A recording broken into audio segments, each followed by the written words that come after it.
Winger berpaspor Brasil itu, disebut-sebut masuk incaran PSSI.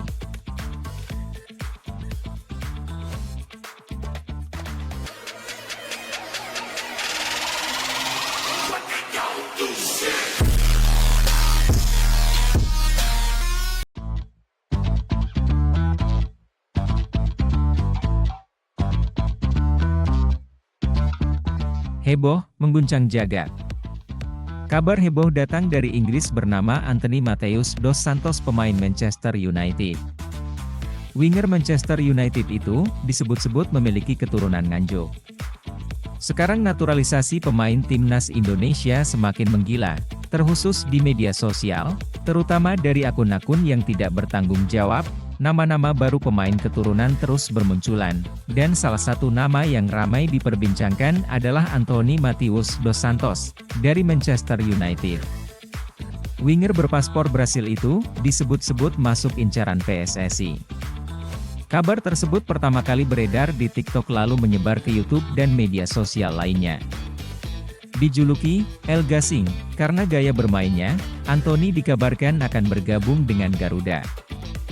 Sejumlah video tentang Anthony di YouTube, Instagram, dan TikTok, yang memotong video dari pengamat sepak bola Roni Pangemanan, termasuk dari salah satu potongan video dari pengamat sepak bola Roni Pangemanan atau yang sering kita kenal Bung Ropan. Lantas, benarkah Anthony menjadi target kewarganegaraan PSSI selanjutnya? Hasil penelusuran menunjukkan bahwa klaim Anthony memiliki keturunan Nganjuk tidak berdasar. Pemain berusia 24 tahun ini sebenarnya keturunan Portugis. Orang tuanya Cremildra Prudencio Matheus dan dos Santos, keduanya lahir di Brasil. Keluarga Anthony tinggal di Inverninho, sebuah favela di pinggiran kota Osasco, Sao Paulo. Nama Inverninho berarti neraka kecil, dan menggambarkan lingkungan masa kecil Anthony. Oleh karena itu, dugaan bahwa Anthony memiliki keturunan Nganjuk tidak benar. Kabar berikutnya, datang dari Kelvin Verdong. Dukungan penggemar Indonesia bikin Kelvin Verdong seperti di rumah sendiri. Kelvin Verdong membeberkan kepada media Belanda proses adaptasinya di timnas Indonesia.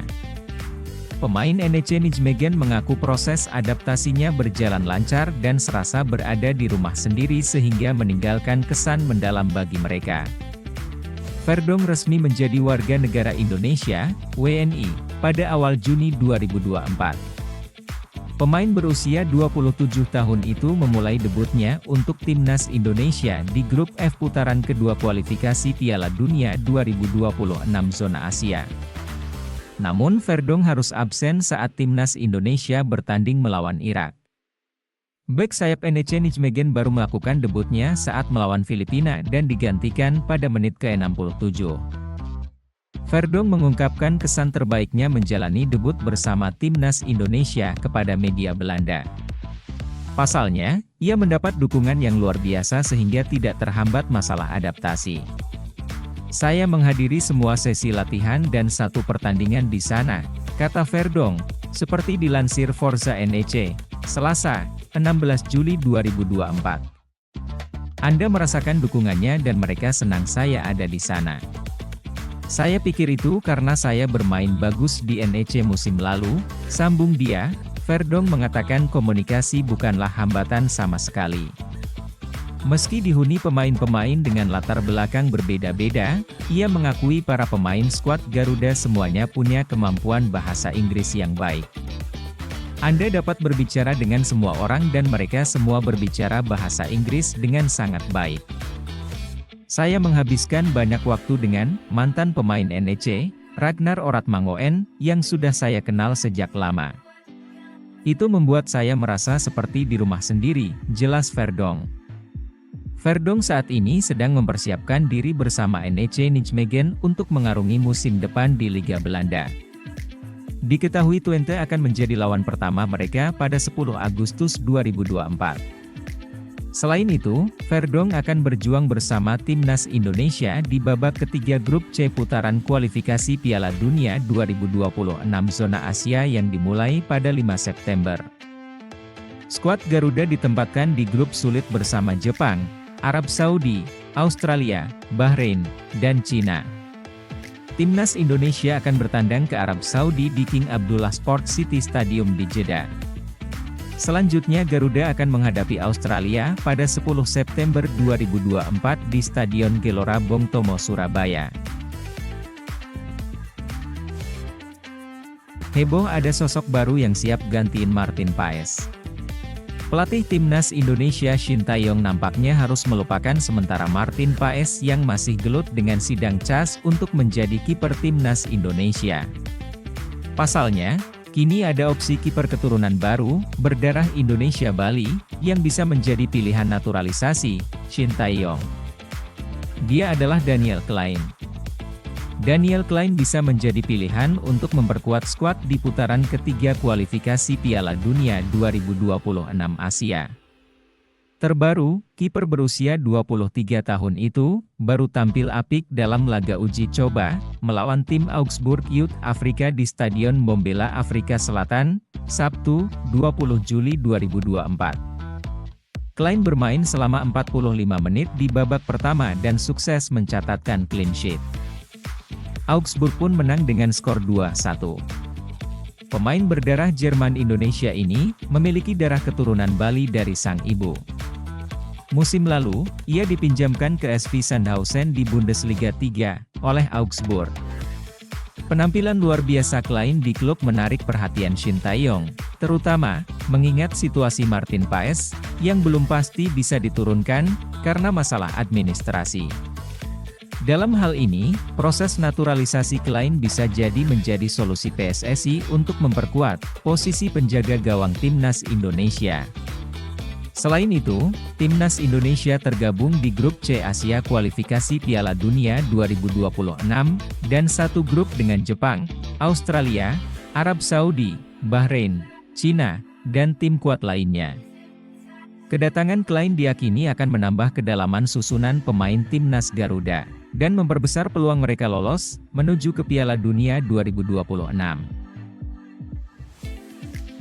Kabar Martin Paes menjelang laga MLS All-Star. Calon kiper Timnas Indonesia, Martin Paes senyum sumringah bersanding dengan Hugo Lloris jelang MLS All-Star.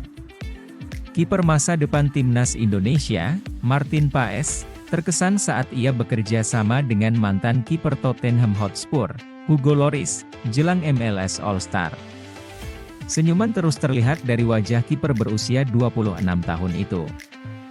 Martin Paes, Hugo Lloris dan MLS All-Stars memulai latihan di Ohio State Health Performance Center pada Senin, 22 Juli 2024. Merasa senang memulai minggu yang menyenangkan, tulis Martin Paes di akun Instagram Maarten Paes, Selasa, 23 Juli 2024. Martin Paes dan Hugo Lloris akan melawan MLS All-Star Game melawan Liga MX All-Stars dari Meksiko pada Rabu, 24 Juli 2024, di Stadion Columbus, Ohio. Daftar pemain MLS All-Star yang beranggotakan 30 orang dipilih melalui pemungutan suara dari penggemar, pemain, media, manajer Columbus Crew Wilfried Nancy dan komisaris MLS Don Garber. Martin Paes masuk dalam skuad MLS All-Star melalui pilihan penggemar, bersama dengan Lionel Messi, Luis Suarez, Christian Benteke dan Riqui Puig. Baru-baru ini dikabarkan bahwa Messi dan Suarez didiskualifikasi dari MLS All-Star, karena alasan kebugaran.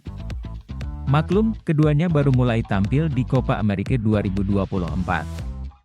Penjaga gawang yang bermain untuk FC Dallas Liga Amerika, MLS, ini telah mencatatkan 28 penampilan musim ini, kebobolan 42 kali dan mencatatkan 6 clean sheet. Cita-cita saya di MLS All-Star sudah tercapai. Tentunya bagi fans Indonesia, saya berharap bisa menjadi wakil terbaik dari Indonesia di MLS All-Stars dan FC Dallas, ucap Martin Paes pada beberapa waktu lalu. Kami akan menjalani beberapa hari yang menyenangkan di sana, menunjukkan siapa saya, jelas Martin Paes. Tentu saja saya senang masuk skuad MLS All-Star, tapi kami masih memiliki banyak pertandingan yang harus kami fokuskan sebelum laga MLS All-Star. Saya memiliki basis penggemar luar biasa yang mendukung saya, yang belum saya miliki dalam beberapa tahun terakhir. Jadi, ini luar biasa dan saya mencintai mereka, imbuh Martin Paes. Belakangan ini juga beredar rumor bahwa Martin Paes akan hengkang dari FC Dallas. Penjaga gawang kelahiran Nijmegen itu berharap bisa bergabung dengan klub Serie A Napoli dengan status pinjaman.